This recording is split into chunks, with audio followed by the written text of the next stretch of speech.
Assalamualaikum warahmatullahi wabarakatuh. Perkenalkan, nama saya Cindy Ardila dengan NIM A1C21963 ruang R003 dari Prodi Pendidikan Matematika. Di video kali ini, saya akan memenuhi tugas ujian tengah semester dari mata kuliah belajar dan pembelajaran, di mana saya akan menjelaskan tentang teori belajar konstruktivisme, dan saya akan menjelaskannya dengan mind mapping dari teori tersebut yang telah saya buat. Pertama, saya akan menjelaskan tentang pengertian dari teori belajar konstruktivisme. Menurut Szymanski, teori konstruktivisme itu merupakan suatu aktivitas aktif yang mana peserta didik mencari tahu sendiri pengetahuannya, dalam artian mencari apa yang mereka pelajari dan merupakan proses penyelesaian konsep dan ide baru dari kerangka berpikir yang dimilikinya. Pengertian kedua yaitu dari Haryanto. Konstruktivisme itu adalah sebuah filosofi pembelajaran dilandasi premis atau ungkapan bahwa dengan merefleksikan pengalaman, kita dapat membangun, mengkonstruksi pengetahuan, pemahaman tentang dunia. Nah, dari definisi-definisi tersebut dapat disimpulkan bahwa kesimpulan dari pengertian teori belajar konstruktivisme yaitu teori konstruktivisme adalah suatu aktivitas yang memberikan keaktifan terhadap manusia atau siswa untuk belajar menemukan sendiri kompetensinya, pengetahuannya untuk mengembangkan dirinya. Selanjutnya, itu tujuan dari teori belajar konstruktivisme.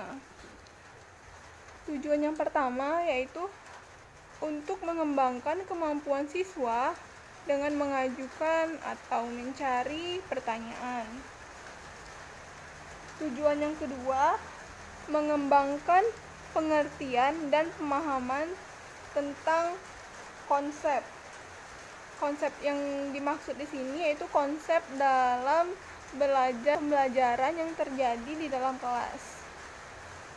Yang ketiga, mengembangkan kemampuan berpikir siswa.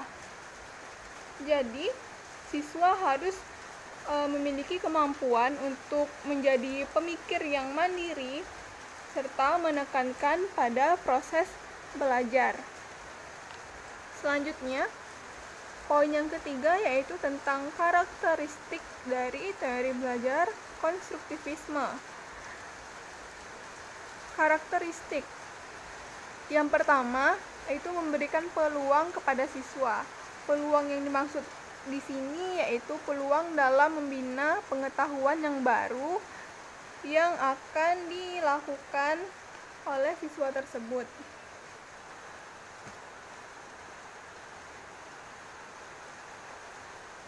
Poin yang kedua, mendorong ide-ide siswa. Maksudnya, ide pembelajaran dari siswa itu dapat merupakan sebagai panduan dalam merancang pengetahuannya. Poin yang ketiga yaitu mendukung pembelajaran yang kooperatif. Poin yang keempat, menerima usaha dan hasil yang diberikan oleh siswa. Jadi peran guru berarti harus mengevaluasi selalu usaha yang diberikan oleh siswa dalam belajar. Poin yang kelima yaitu mendorong siswa untuk bertanya. Jadi, siswa harus bertanya dan berdialog dengan guru saat terjadinya sebuah proses belajar dan mengajar di kelas. Poin yang keenam yaitu menganggap belajar itu hal yang penting.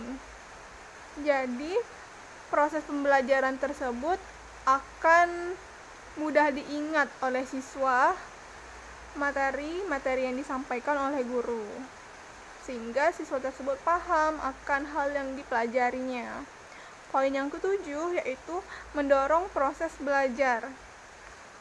Jadi, mendorong proses belajar ini dilakukan secara inquiry, pembelajaran melalui kajian dan eksperimen. Selanjutnya, teori belajar konstruktivisme menurut para ahli. Nah, di sini ada 6 para ahli. Yang pertama yaitu dari Driver and Bell. Driver and Bell mengajukan karakteristik dari teori belajar konstruktivisme sebagai berikut. Nah, pertama, siswa tidak dipandang sebagai suatu yang pasif, tapi melainkan yang memiliki tujuan. Yang kedua, siswa mempertimbangkan seoptimal mungkin proses keterlibatan siswa dalam belajar. Nah, karakteristik yang ketiga yaitu pengetahuan bukan sesuatu yang datang dari luar, melainkan konstruksi secara personal dalam diri masing-masing siswa. Yang keempat yaitu pembelajaran itu bukan transisi pengetahuan, melainkan melibatkan pengaturan kelas. Karakteristik yang kelima menurut Driver and Bell yaitu kurikulum bukan sekedar dipelajari, tetapi melainkan seperangkat pembelajaran, materi, dan sumber dalam suatu proses pembelajaran yang dilaksanakan di kelas. Yang kedua dari J.J. Piaget, tahap perkembangan konstruktivisme kognitif menurut J.J. Piaget itu bisa disebut juga dengan tahap perkembangan mental. Nah, di mana perkembangan intelektual itu melalui tahapan beruntun dengan urutan yang sama. Selanjutnya, tahapan tersebut diidentifikasi sebagai suatu kluster dari operasi mental yang menunjukkan adanya tingkah laku. Kemudian, gerakan melalui tahapan tersebut dilengkapi dengan keseimbangan proses pengembangan yang menguraikan interaksi bahwa antara pengalaman dan struktur kognitif. Yang ketiga dari Vygotsky. Yang selanjutnya menurut Vygotsky. Nah, menurut Vygotsky, belajar bagi anak itu dilakukan dalam interaksi dengan lingkungan sosial maupun fisik. Belajar akan lebih mudah diperoleh dengan konteks sosial budaya seseorang dengan interaksi antara aspek internal serta eksternal yang penekanannya dalam lingkungan sosial belajar. Yang keempat dari Tasker. Selanjutnya menurut Tasker. Nah, menurut Tasker itu ada 3 penekanan dalam teori belajar konstruktivisme. Yang pertama yaitu peran siswa yang aktif dalam instruksi pengetahuan secara bermakna. Yang kedua, pentingnya memuat pikiran antara gagasan dalam pengonstruksian secara bermakna. Yang ketiga, mengaitkan antara gagasan dengan informasi baru yang diterima. Yang kelima dari Whitley. Menurut Whitley, ada 2 prinsip utama dalam pembelajaran dengan teori konstruktivisme. Nah, yang pertama yaitu pengetahuan itu tidak dapat diperoleh secara pasif, melainkan secara aktif oleh struktur kognitif siswa. Yang kedua, fungsi kognisi bersifat adaptif dan membantu pengorganisasian melalui pengalaman nyata yang dimiliki oleh anak. Pengalaman belajar yang lalu dari seseorang itu akan mempengaruhi terjadinya proses pembelajaran selanjutnya. Dan yang keenam dari Hanbury. Selanjutnya menurut Hanbury. Menurut Hanbury, sejumlah aspek itu ada kaitannya dengan belajar siswa. Yang pertama, siswa itu mengonstruksi pengetahuan dengan cara mengintegrasikan ide yang dimilikinya. Yang kedua, pembelajaran akan menjadi lebih bermakna jika siswa mengerti dengan pembelajaran yang sedang dipelajarinya. Yang ketiga, strategi dari pembelajaran siswa atau proses belajarnya siswa itu lebih bernilai. Yang keempat, siswa itu memiliki kesempatan untuk berdiskusi dan saling bertukar pikiran atau pendapat serta pengalaman dan ilmu pengetahuan dengan teman-temannya. Berdasarkan pandangan-pandangan tersebut, menurut para ahli, itu dapat disimpulkan bahwa pembelajaran yang mengacu pada teori belajar konstruktivisme ini lebih memfokuskan pada kesuksesan siswa dalam mengorganisasikan pengalaman, bukan kepatuhan atas yang diperintahkan kepada siswa, serta siswa yang diutamakan itu untuk mengonstruksi sendiri pengetahuannya melalui asimilasi dan akomodasi proses pembelajaran. Poin selanjutnya yaitu adalah aplikasi teori belajar konstruktivisme. Jadi, aplikasi yang pertama itu tentang tujuan dari pendidikan untuk menghasilkan individu yang memiliki kemampuan berpikir untuk menyesuaikan setiap persoalan yang dihadapinya. Pengaplikasiannya kedua itu dalam kurikulum pendidikan. Dalam merancang kurikulum hingga sedemikian rupa hingga terjadi situasi yang memungkinkan pengetahuan dan keterampilan yang dapat dikonstruksikan oleh siswa dan untuk memecahkan masalah melalui belajar kelompok dengan menganalisis sebuah masalah dalam kehidupan sehari-hari. Yang ketiga yaitu peserta didik diharapkan dapat selalu aktif dan juga dapat menemukan cara yang efektif dalam belajar. Guru hanya berfungsi sebagai fasilitator yang dimana sebagai pendukung dan membuat situasi kognitif untuk jadinya konstruksi pengetahuan pada diri peserta didik.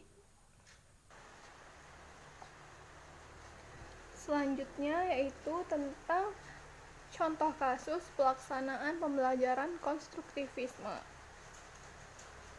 Nah, jadi ini contoh kasus berdasarkan materi sekolah dasar pembelajaran pengurangan dasar bilangan. Pertama, guru mengajukan masalah seperti dengan menulis di papan tulis. Nah, itu Ardi memiliki 12 kelereng, 9 kelereng diberikan kepada adiknya. Berapa sisa kelereng Ardi? Nah, kemudian guru bertanya kepada siswa, berapa kelereng yang dimiliki Ardi pada saat awal tadi. Kemudian guru meminta siswa untuk bekerja secara berkelompok dengan menggunakan benda konkret untuk menggambar 12 kelereng tersebut. Kemudian guru meminta siswa untuk melaporkan hasilnya yang telah mereka lakukan. Yang kelima yaitu guru memberikan lagi soal seperti tadi, itu 13 dikurang 9 dengan menggunakan benda konkret yang sama untuk menyelesaikannya. Berapa sisa kelereng tersebut? Nah, dari contoh kasus ini dapat kita simpulkan nih bahwa guru berperan sebagai fasilitator dalam membantu siswa. Yang kedua, proses pembelajaran didasarkan pada keyakinan siswa sendiri dengan bantuan guru untuk menemukan kembali pengetahuan tersebut. Yang ketiga, dari fasilitas yang diberikan oleh guru, siswa akan menemukan kembali rumus, konsep, atau prinsip dalam pembelajaran tersebut. Selanjutnya, itu tentang kelebihan dari teori belajar konstruktivisme. Kelebihan yang pertama yaitu dalam proses membina pengetahuan, siswa akan menjalankan ide dan membuat keputusan. Yang kedua, siswa akan terlibat secara langsung dalam membina pengetahuan, sehingga siswa akan lebih paham dan dapat mengaplikasikannya dalam situasi belajar. Yang ketiga, siswa akan aktif dan mengingat materi yang dipelajari lebih lama. Yang keempat, siswa akan memahami keadaan lingkungan sosial, karena siswa kan berinteraksi dengan guru atau dengan temannya dalam membina pengetahuan yang baru. Yang kelima, siswa akan selalu paham karena siswa terlibat secara terus-menerus sehingga dapat berinteraksi dengan sehat. Selanjutnya, kekurangan dari teori belajar konstruktivisme. Yang pertama, yaitu peran guru sebagai pendidik itu kurang, karena guru hanya sebagai fasilitator dalam teori ini. Yang kedua, cakupan yang lebih luas akan sulit dipahami oleh siswa. Selanjutnya, kesimpulan dari teori belajar konstruktivisme. Jadi, dari semua pembahasan tiap-tiap poin dari teori belajar dapat disimpulkan bahwa teori konstruktivisme itu adalah untuk menghubungkan antara pengetahuan pengalaman belajar dengan aspek pengalaman belajar yang diperoleh dari berbagai kegiatan dan untuk membangun kemampuan kognitif secara alami dalam diri masing-masing siswa. Nah, jadi itu dia penjelasan saya tentang teori belajar konstruktivisme. Semoga yang saya jelaskan bermanfaat, dan apabila terdapat kesalahan, saya mohon maaf. Saya akhiri video ini dengan wassalamualaikum warahmatullahi wabarakatuh. Terima kasih.